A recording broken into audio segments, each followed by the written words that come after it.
Following the removal of his shoes, Mark Riley unlocked the front door and then proceeded to walk down the hallway to the kitchen. It was just now that he had driven his wife, Carrie, to the airport, where she was scheduled to board a commuter flight that would take her to the state capitol for 8 hours. Mark always referred to her boss, Bradley Knox III, as Trey. Carrie reminded him that her boss couldn't stand him whenever he used that nickname for her boss's pretentious official name. It was her 3-day business trip that occurred every other week. She was there to perform secretarial duties for her boss. It was one of the reasons he always found a way to slip that nickname into the conversation, even though he never admitted it to his wife. He never allowed her to know about it. It is possible that she thought Bradley Knox III was a wonderful individual. However, Mark did not have any feelings for him because he appeared to be fake in some way. When he looked at his watch, he noticed that it was only 7:30 in the morning. This meant that he had plenty of time to get to the store before it opened at 9 o'clock. While he was pouring another cup of coffee, he realized that he had time to check his email and possibly play around on the internet for a while. He had time for both of these activities. In spite of the fact that he was not particularly fond of computers or the internet, he found that email was an effective method for him to maintain communication with a number of the individuals he had attended trade school with. In total, there were 4 of them, and they had all been studying together, gaining an understanding of the complexities involved in diesel mechanics. On the other hand, he was fortunate enough to land a position with one of the major heavy equipment sales and service firms right here in his hometown, while the other 3 individuals went on to find employment elsewhere. Mark, who was in his 30s at the time, was one of 3 head mechanics and was responsible for a crew of 5 people. The fact that he was in charge of the group did not absolve him of the responsibility of pulling wrenches alongside the other members of the group. Despite the fact that he primarily dealt with fuel systems, he still got just as dirty as everything else. Mark enjoyed his job, despite the fact that it occasionally required him to work outside of the city and that it could result in unexpected overtime. On the bright side, he did not have to carry out as much travel as Carrie did. Her employment at the law firm of Crosby and Knox had only lasted for a period of 6 months. She had obtained the position just 1 week after completing the advanced training that was necessary for her to transition from a real estate clerkship to a legal secretarial position that offered a higher salary. In college, when they were both in the process of learning their craft, she and Mark had first met. It has been more than 8 years since that point, and they have been married for a total of 6 years. During the time that they were getting married, Mark had just begun working in a store, and Carrie had just completed her employment as a secretary at a local real estate company. By combining their efforts, the 2 of them were able to save enough money to put down on the house that they are currently residing in. After less than 2 years of beginning their careers, they were both pleased to have the opportunity to move into a home of their own. This was something that they both took great pride in. Following the consumption of his coffee, Mark proceeded to cross the hallway and enter the spare bedroom, which was where their computer was located. The fact that he had observed Carrie using it for a few minutes after she had finished getting dressed and ready made him hope that it was still on. In the event that she left it on, at least he wouldn't have to wait for it to function properly. He watched the picture that they had used as a screensaver slowly move across the screen as it made its way across the face of the monitor in a haphazard manner as he entered the room. He remarked to the empty house, "Damn, we don't look bad," as he watched their picture move in front of him. "We actually look pretty good." As they lay on lounge chairs next to one another, they were surrounded by nothing but white sand, and the blue waters of the Persian Gulf stretched out behind them. Both of them had a healthy tan, could be seen smiling, and were dressed in the shortest bathing suits possible. It was one of the many photographs that they took during their trip to Cancun, which took place 18 months ago. Because they were both wearing sunglasses, you were unable to see his gray eyes or Carrie's blue eyes. However, you were able to see a great deal going on behind them. In comparison to his sun-bleached light brown hair, Carrie's blonde hair was lighter, and his tan was almost identical to Carrie's. It was impossible to tell that she was 4 inches shorter than he was during the time that they were lying down in the chairs together. They had spent the day on the resort's nude beach, and he did not want to use the picture as a screensaver. However, Carrie would not allow him to use any of the pictures that had been taken during that time without her permission. During the time that the picture was being displayed on the screen, she was terrified that her parents or another person whom she did not wish to see would make their way into the room. After taking the time to listen to her concerns, he chose to store the photographs in a safe folder that was protected by a password. It's possible that if he had more time, he would have gone through that folder in a hurry before going to work in order to pay tribute to Carrie's lush 36C. However, when he thought about the fact that he would have to spend the next 2 nights alone in their bed, he realized that perhaps that wasn't the best idea. Following the observation of their photograph moving diagonally from the right edge of the screen to the top of the screen, he finally clicked the button to remove the splash screen. Suddenly, the photo and the black background vanished, and he noticed that an email from Carrie's email account at Crosby and Knox had appeared on the screen. Considering that she had previously informed him that their corporate system needed to be secure for a variety of legal reasons, he was perplexed as to why she had left it on the screen. Paranoia had always been a part of her, and she was always afraid that he would read her messages whenever she logged into the company account from her home. When he looked up at the top of the screen, he noticed the familiar hourglass figure that was hovering over the exit command. This caught his attention after a brief moment of reflection. It dawned on him what had transpired. Their high-speed modem, which had been malfunctioning, had collapsed once more. It stopped communicating with the equipment that the cable company used approximately once a week, and the only way to get it to work again was to turn off the modem. The device was always put back into working order after such a crude reset.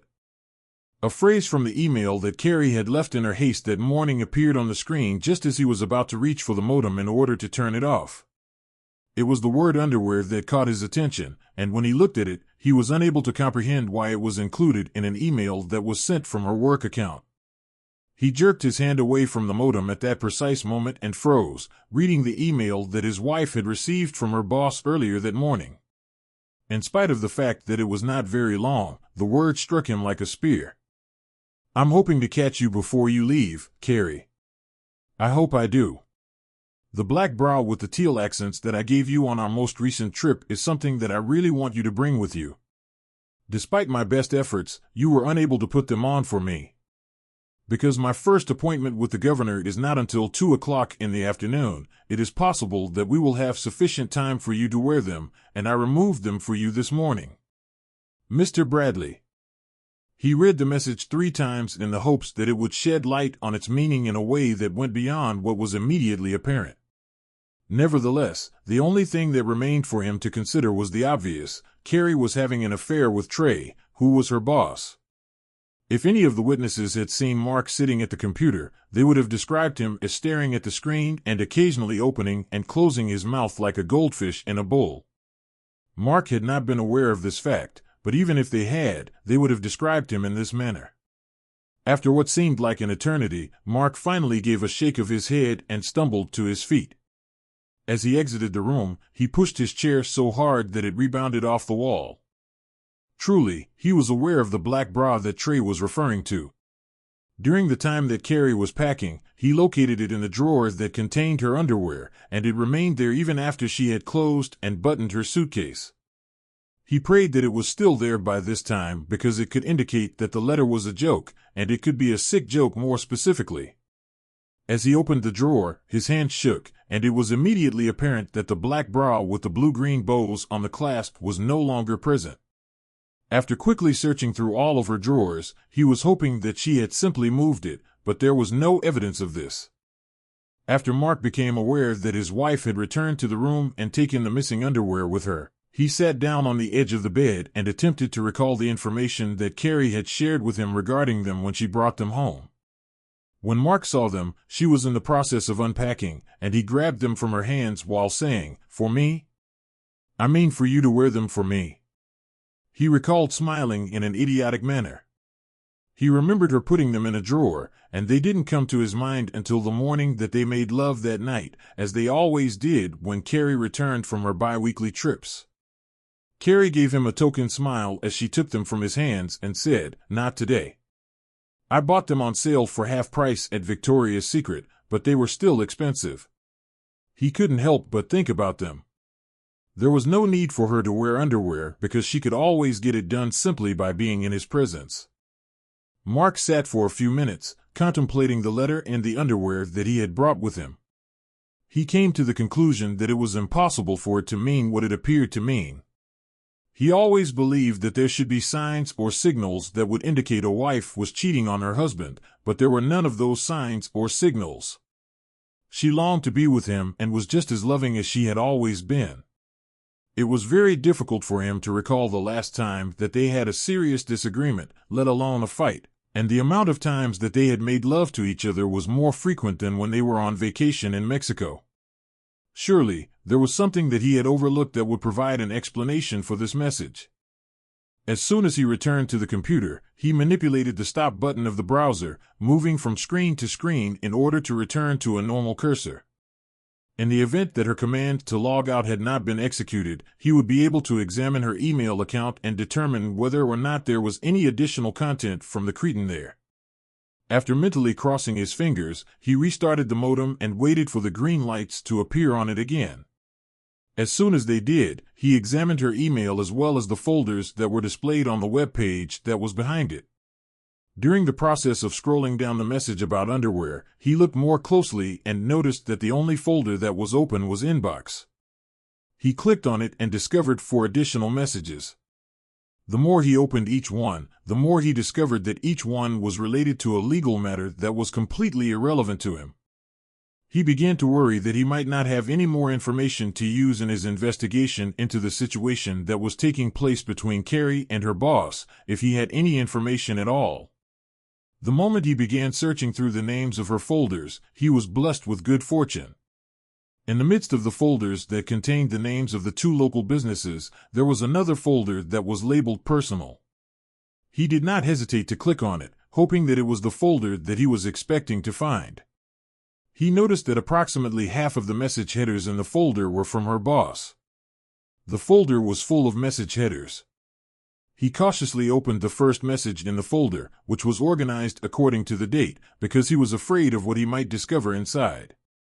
The initial message was quite lengthy, and as he read it, the colors and feelings that were on his face began to fade away simultaneously. While he was doing so, he gritted his teeth and read it once more. Immediately after completing the second reading, he reached over, activated the printer, and printed out the entire letter. During the time that the letter was being printed, he happened to glance at his watch and noticed that he would be falling behind schedule if he did not leave for work right away. It was impossible for him to concentrate on his work, so he grabbed his mobile phone and called in sick, which was not too far from the truth considering the circumstances. Due to the fact that the printer had already completed its task, he completed the message that he had read and printed before moving on to the subsequent one. Over the course of the following hour, he moved in a methodical manner, selecting and reading messages, printing the majority of them, and then sending copies of them to his personal email account. As soon as he finished reading all of the messages, tears began to well up in his eyes, and he came to the realization that his marriage was no longer going to last. When he had finished looking through Carrie's email at Crosby and Knox for the final time and discovered that there was nothing that was appropriate, he logged her out of the corporate site and moved her to his own email account. He established a distinct folder and transferred all of the messages that were forwarded to it.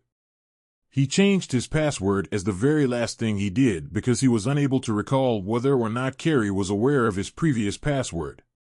In the event that he required additional copies to be printed out, he desired for those emails to continue to be accessible. After turning off the computer, he went back to the kitchen, where he took the printed messages along with his cup of coffee that had been allowed to cool down. Following the retrieval of a beer from the refrigerator, he proceeded to sit down at the kitchen table and proceed to read the messages once more. He was taken aback by the amount of information that they shared with him, particularly when compared to what he recalled occurring over the course of the previous half-year and Carrie and Trey's visits to the state capitol. Carrie had only been working at her new job for a week when she was informed that she would be required to accompany her boss to the capitol in order to take depositions, locate and print out anything he might require from the corporate files, and generally provide any assistance he required. In addition to representing other clients in state courts, their firm also provided lobbying services to the governor's office on behalf of local businesses and businessmen. At the time that she had initially informed him about it, everything appeared to be so honorable. At this point, he came to the realization that Trey was most likely going after his wife, and that some of the trips did not require her presence for business reasons. In addition to this, he was able to observe that Carrie was soon offering to volunteer for her meetings with Trey. In the process of recovering the emails, Mark came to the realization that it was highly probable that Trey had seduced his wife during the second trip, although it was also possible that it had occurred during the first trip. The first email that she received in her personal folder was Trey's response to her letter. In the letter, she expressed her gratitude to him for the lovely Gucci purse that he had presented to her as well as the wonderful dinner that they had shared together. In addition to that, she expressed how much she enjoyed everything else, although the meaning of that phrase was not made clear in the message. Mark, however, was able to deduce exactly what she meant because his response did mention the night that they had spent together. The purse that she had suddenly appeared with a few months ago was provided with an explanation in that initial message as well. In response to his inquiry as to how she had managed to acquire it, she had laughed and referred to it as a $40 knockoff that she had acquired from a kiosk located within the shopping mall. After coming to the realization that her deception had begun such a long time ago and that she lied so easily, he felt sick to his stomach. He could no longer recognize and love the Carrie he had known in the past.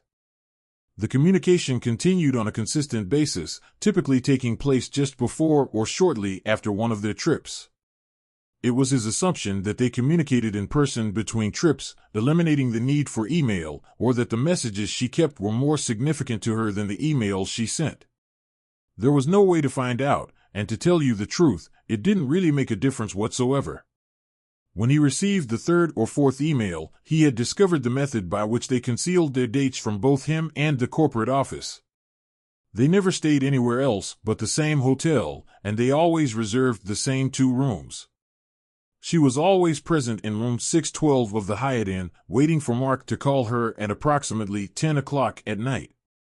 Mark was unaware of this fact, but she was always there. Trey would invite her to spend the night in his room after he had called her with the news. It appeared as though he were becoming so predictable that the two of them were able to play him like a trout. He was cut like a razor by their jokes about how they wished he had called a little earlier so that they could get together sooner. In spite of the fact that he had never seen this side of Carrie before, it was quite similar to what he had perceived about her boss. Another letter provided an explanation regarding the pricey diamond earrings that Carrie had worn to the Christmas party hosted by Crosby and Knox. The letter gave the impression that they were real and that they were a very expensive Christmas gift from her lover. She had previously informed him that they were cubic zirconia. Once again, Trey had sent a message to her, expressing his gratitude for the extravagant gift that she had received. Mark believed that she had gone beyond the call of duty in expressing her gratitude, but he was curious about the manner in which she had expressed her gratitude to him personally. He couldn't believe that the only time they spent together was once every 2 weeks for 2 nights at the Hyatt Inn. He couldn't bring himself to believe it. It was certain to him that they would meet up with one another at some point in time and at other times. Finally, when he read one of the most recent emails through a second time, he was able to piece together the clue when Trey mentioned working at the condominium. After giving it some serious thought, Mark couldn't help but recall that Carrie had mentioned to him at one point that her boss resided on the 9th floor of a condominium that overlooked River Park. At this point, it appeared highly probable that the two of them had met during the day at his condominium, either under the guise of working there or possibly during lunch. In the event that she did, in fact, have a good time with Trey during the week while she was in town, as he was now positively certain, she took great care to remove any traces of it before she went back to her house. Naturally, it is possible that he is merely conforming to the stereotype of the oblivious and obedient husband. When he had finished going through all of the letters again and were ready to put them away, it was almost noon. Before Carrie and Trey came back to town, he was aware that he needed to make a decision about what to do. In most cases, she arrived at the airport early on Friday morning and took a taxi back to her house immediately after her arrival. When she was at work, she would call him to let him know that she had arrived home without incident the majority of the time. Unfortuitously, the most significant threat had already caught up with her while she was away from the neighborhood. After slowly getting up from the kitchen table, Mark went to the refrigerator and grabbed 2 more bottles of beer. After that, he went into the living room and stretched out on the couch while holding the first bottle of beer in his hand. At that moment, he became aware that it was already noon, and he pondered the passage of time. After dropping off his wife at the airport so that she could meet her lover, it appeared that almost 5 hours had passed since he had entered the house. He came to the conclusion that the two of them must have carefully planned this because he had very few encounters with Trey during the time that he was escorting Carrie to the airport.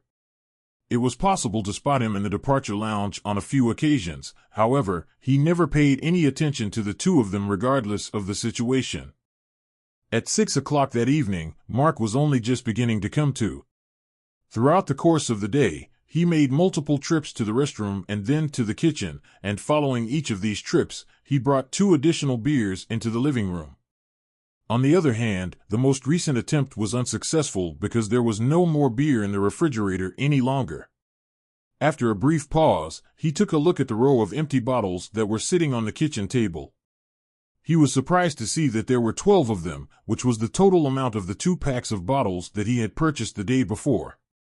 The duration of their existence was anticipated to be at least a couple of weeks, and under typical conditions, they would have been able to do so. However, now that he had consumed the entire dozen cups of alcohol and had not consumed any food, he was in desperate need of sleep. In spite of the fact that he was wearing a blanket and fully clothed, he was able to make it to the bed before he passed out. At 4 minutes past 10 o'clock, Mark was roused from the state of mind that he had entered when he passed out as a result of the thoughts that he had been following. Since they had first met 8 years ago, it was a place that was filled with pictures of him and Carrie engaging in activities that they had both enjoyed. A quick glance at his watch informed him that it was most likely Carrie calling to inquire about the reason he hadn't called her at the Hyatt Inn. He struggled to get to his feet as he looked at his watch. All of the information that he had learned came flooding back to him with renewed vigor, and he made the decision to go ahead and confront her once she returned home. When the call came in, the answering machine was just beginning to pick up, and he answered it by saying, "Hello. Is that you, Carrie?" "Yes, it's me." "Why aren't you calling? You always called at this time." "Is there something wrong?" He could hear the concern in her voice and wondered why she was so curious about the situation. He was so angry that he almost apologized for not allowing her to get to Trey's bed on time, but he refrained from doing so and instead responded, "I'm sorry, Carrie. I fell asleep." A glimmer of hope flashed through his mind that the tone of his voice hadn't given away his true feelings, but then he questioned why he should even bother with that. The tone of her voice conveyed her displeasure, and he almost made the decision to respond by saying that he was aware of the situation. However, he ultimately decided against doing so. "You've never done this before. What's wrong?" On the other hand, he responded in the most courteous manner possible, saying, "I had a couple of beers after work, and I guess they knocked me out." He then decided to go on the offensive and asked, "So, how was your day? Were you busy this morning? Hopefully, Trey won't be too hard on you." There was a brief pause before Carrie responded, "No, I wasn't very busy." "Why do you ask that? You almost never ask me about my work here." Carrie's response was a moment of hesitation. He decided to ask her another question in order to gauge her response to the previous one. "There is no reason. I am just trying to keep the conversation going. Things are going as well as they possibly can. How are things going for you? Are you doing well?" She quickly responded, "What do you mean?" "Of course, I'm behaving well. Why are you asking me that?" He once again noticed the concern in her voice. "What do you mean?" His response was slow and deliberate. "I'm just kidding. I know you'll always be on your best behavior. I trust you completely, and I know my trust is safe with you." She gave the impression of being embarrassed and responded, "Of course you do. I just wonder why you say that. You've never said anything like that before." He paused for a few seconds before continuing, saying, "It's nothing to worry about. I didn't intend for it to be taken in any way. I'll probably go to bed. The beer seems to be putting me to sleep." "Okay, Mark. I'll let you go. Be sure you get a good night's sleep. Love you." Mark realized that there was no way he could possibly repeat those two final words to her, so he said, "Okay, I will. Goodbye, Carrie." He then hung up the phone and went to the bathroom, where he disposed of the remaining traces of his beer. After getting a few hours of sleep, he experienced a slight improvement in his condition. However, he would not be driving at any point in the future. After making his way back to the kitchen, he sat down quietly by the telephone and waited patiently for 15 minutes to pass. After that period of time had passed, he called the Hyatt Inn, a number that he had long since committed to memory due to the numerous occasions on which he had called the establishment, and requested room 612. It did not come as a surprise to him when the phone rang for a dozen times without having anyone answer it before he finally hung up. He was curious about whether or not they were joking about a new plan to get him to call her earlier in the future.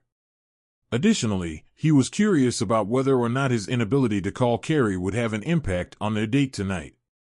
At the end of the day, he came to the conclusion that he did not care at all. But then he had the realization that they would most likely be having a good time while he was sitting here contemplating it. After coming to that realization, tears began to well up in his eyes once more, and he stumbled back to his bed. In the morning, he was taken aback when he found that he did not feel excessively guilty about the overindulgence he had committed the night before. His thoughts were focused on Carrie rather than fuel filters, injectors, and precision fuel pumps when he went to work after taking a shower. However, he felt well enough to go to work. In the event that he did not appear to comprehend the instructions that were being given to him, he carried out his duties in a robotic manner, and more than one of the workers looked at him with a questioning expression. The end of the day brought him a great deal of relief. There was no resolution to any of his problems, including his thoughts about Carrie and the fact that she was having an affair with her boss. A couple of burgers and fries, which were not the kind of food that he typically consumed, were purchased by him on the way home. Despite this, he did not have any appetite, so it did not matter what he consumed. The 2 bottles of beer that he had purchased on the way home were used to wash them down. He had purchased 6 bottles of beer. He was aware that he could not consume a dozen beers each and every night, and as a result, he made a conscious decision to set aside the second 6-pack that he had begun to purchase at the cash register. He called room 612 at the Hyatt Inn at 8 o'clock, but after 10 rings, there was no one there to answer the phone.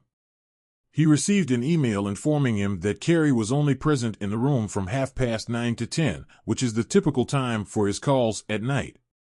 The experiment consisted of him calling the room every half hour, and he made his 4th call at 25 minutes to 9.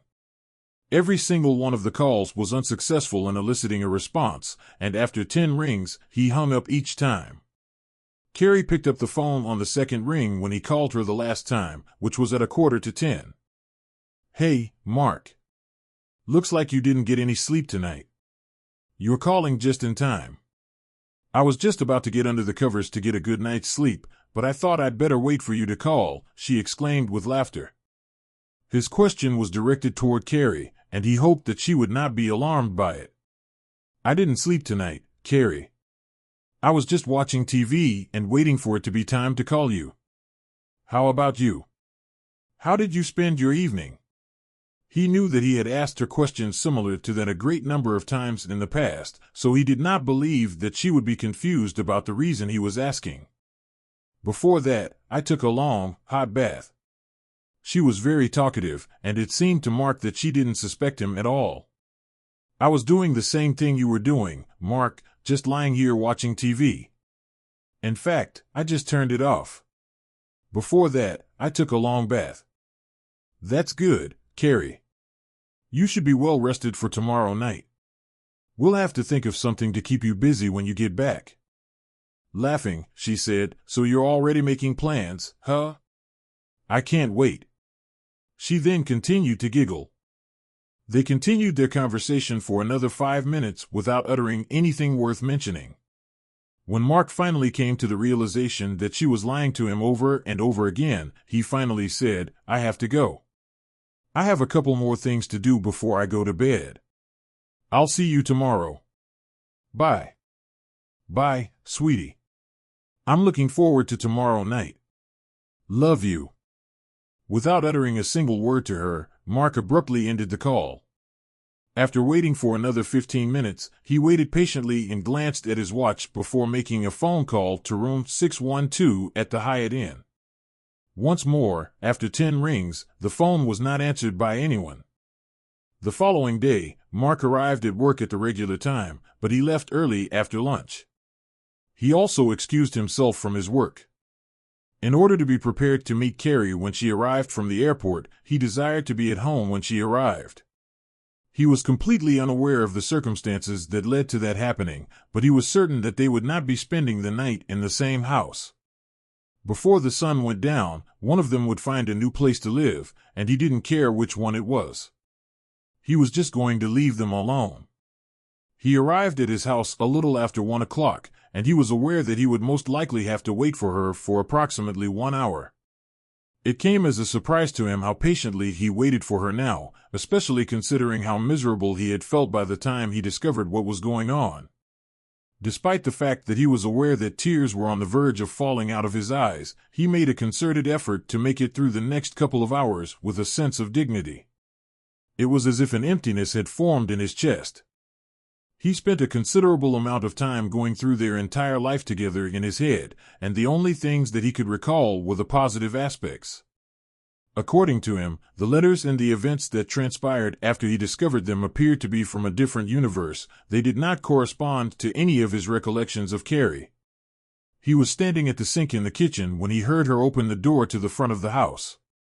It was only a moment later when he became aware of the wheels of her luggage rolling down the hallway, coming closer to him as they were in their final moments together as a couple.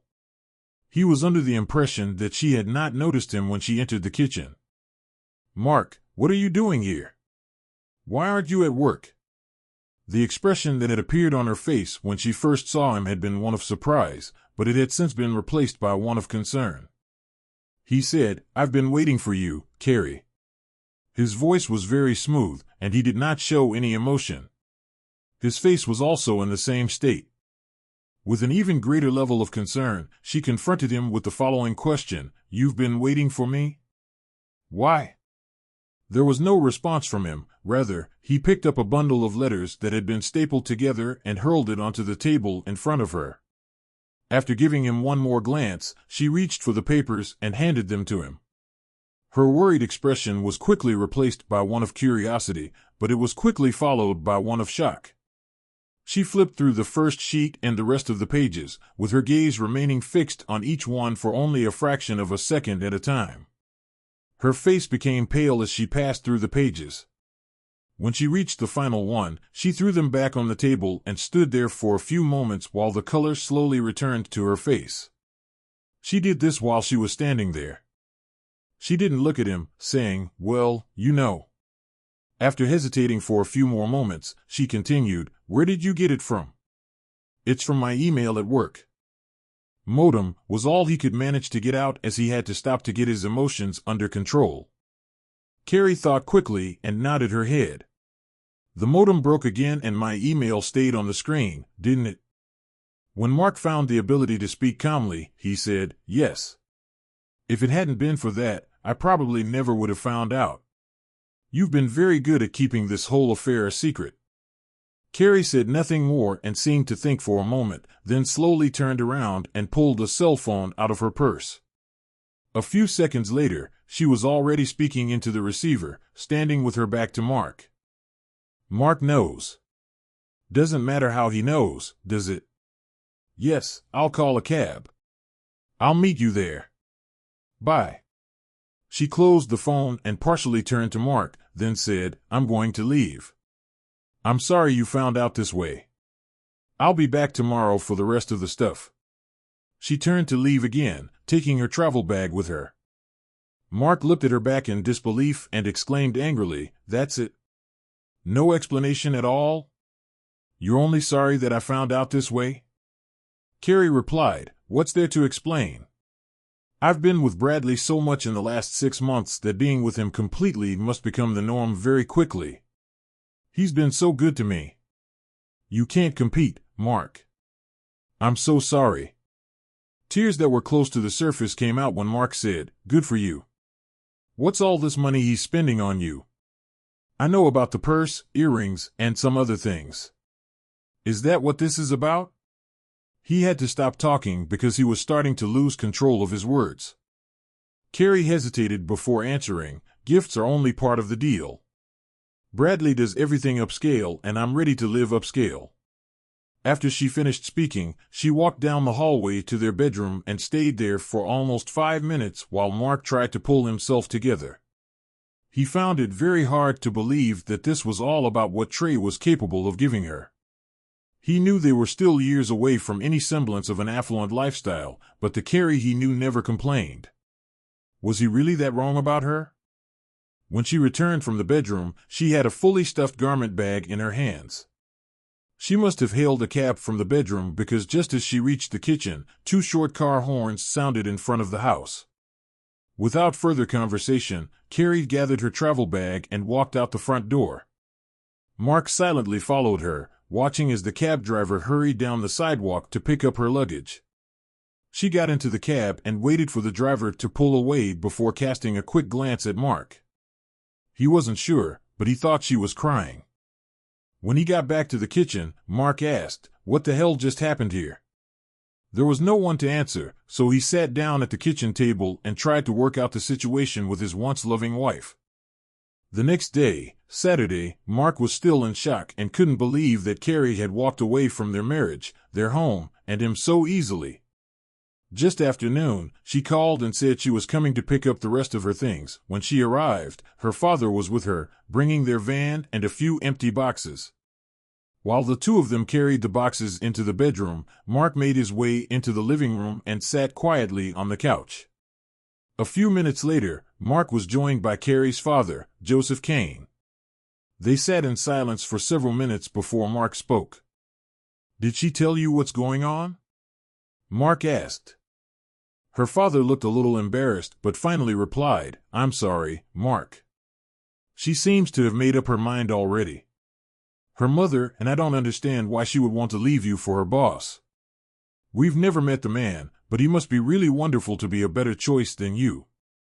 Mark was still confused and said, "I guess it's just a matter of what he can give her." That's all she said, and it doesn't make any sense. He looked at his father-in-law and continued, "I know it sounds wrong, but that's all I can say. She didn't tell me she loved him or that she stopped loving me." Joseph was quiet for a moment but finally asked, "Does it really matter?" Mark thought for a moment before answering, "No, I guess not. She's been sleeping with him regularly for months now. I can't forgive that even if it seemed like she wanted to." The two men continued to sit in silence until Carrie came out and said, "I have everything I want to keep. Anything else you find, you can do what you want with it, give it away or throw it out with the trash." There were tears in her eyes as she took a quick glance around the living room, then proceeded to walk outside with one of the boxes. Her father followed her with another and then returned a few more times to pick up the remaining boxes. When they left, Mark returned to his bedroom and noticed that there were still a few of her things in the closet that Carrie had been using. He opened the drawers of the dresser that belonged to her and saw that there were a few things in there as well. The underwear drawer still held a few sets that he remembered giving her for birthdays and Valentine's Days. He picked up one of the bras he'd given her and threw it back into the drawer in disgust. She could at least take them with her and then throw them away. It felt like she wanted to rub herself against it. He went to the kitchen and grabbed a couple of green garbage bags. After a few minutes, he folded the remains of her clothes into them and tied them up to give to the needy.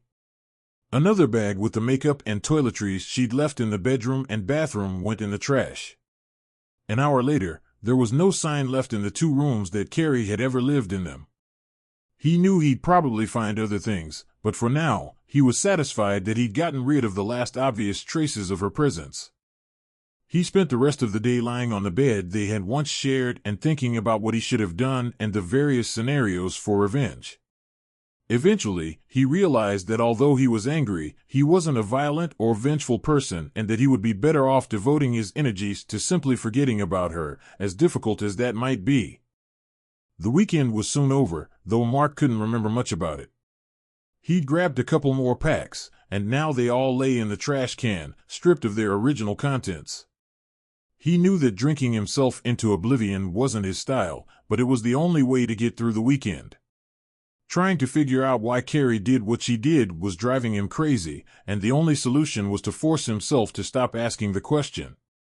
By Monday morning, he felt a little better, coming to terms with the facts of what had happened, whether or not he could explain them. Neither Monday nor Tuesday at work did he care.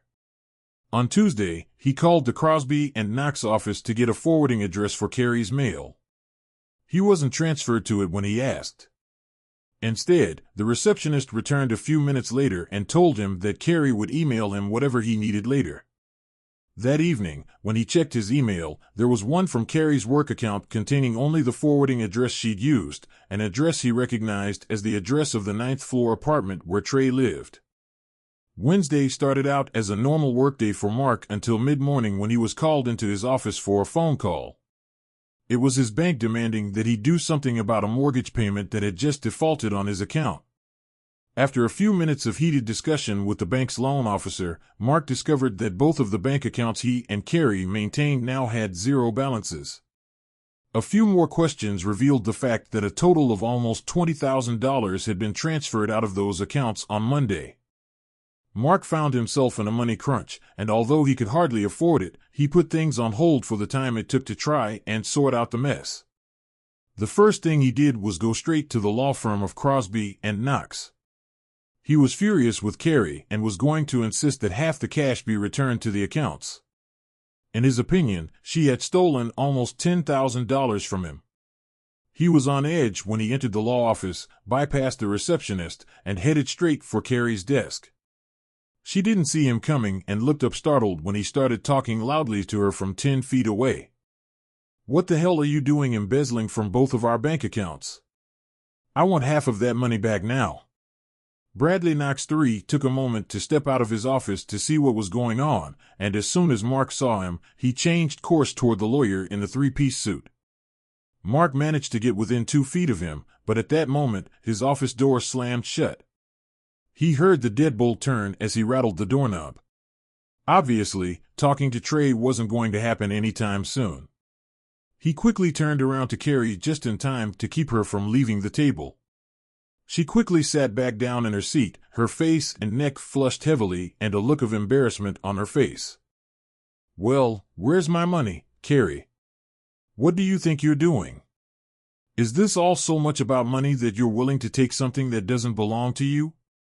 Mark was practically shouting by now, and people all over the office were listening to him and began to discreetly gather nearby, eager to see what was going on. Carrie finally found her speech and said, "I'm taking the money, and you can have the car, the house, and the furniture." She rummaged through the pile of envelopes and packages waiting for the courier and pulled out an envelope, which she slipped into his hand. "Here's everything, and if you want to argue, get a lawyer. I was really hoping you'd get this before you found out the money was missing, and I think you'll find it's quite fair." No sooner had he opened the envelope than 2 security guards ran up to him, both with tasers hanging from their belts. One of them said, "You'd better leave right now. If you don't leave immediately, you will be charged. We are authorized to use these tasers, so don't defy us." Mark realized that if he didn't do as they said, it wouldn't lead to anything good and turned to leave, saying, "You've turned into one money hungry. I don't understand how you could have changed so much. The Carrie I remember wouldn't have acted like this." He cast another glance in the direction of Carrie's boss's locked office and shouted, "Stay in your office, Trey, you coward." He noticed that several of Carrie's co-workers chuckled at his remark, clearly enjoying the timid lawyer's reaction to Mark's visit. Walking back to his car, he opened the envelope. He soon realized that Carrie had given Trey all the details of their assets and liabilities, and he had entered them into a spreadsheet. The spreadsheet seemed to show that if she took the cash and he kept the car, house, and furniture, everything would be split equally between them. They had very few liabilities other than the mortgage and outstanding credit card balances. The spreadsheet indicated that everyone would be responsible for their own credit card debt, so at least they wouldn't have to worry about that. As he looked at the numbers more closely, he realized that it all depended on whether he would accept his share as equity in an overvalued house with furnishings that were hardly worth what they both claimed. He realized that if he tried to get his share of the $220,000 in cash, it would never happen because their figures did not include the realtor and legal costs of selling the house. Everything looked good on paper, and that was exactly what he expected from the lawyer.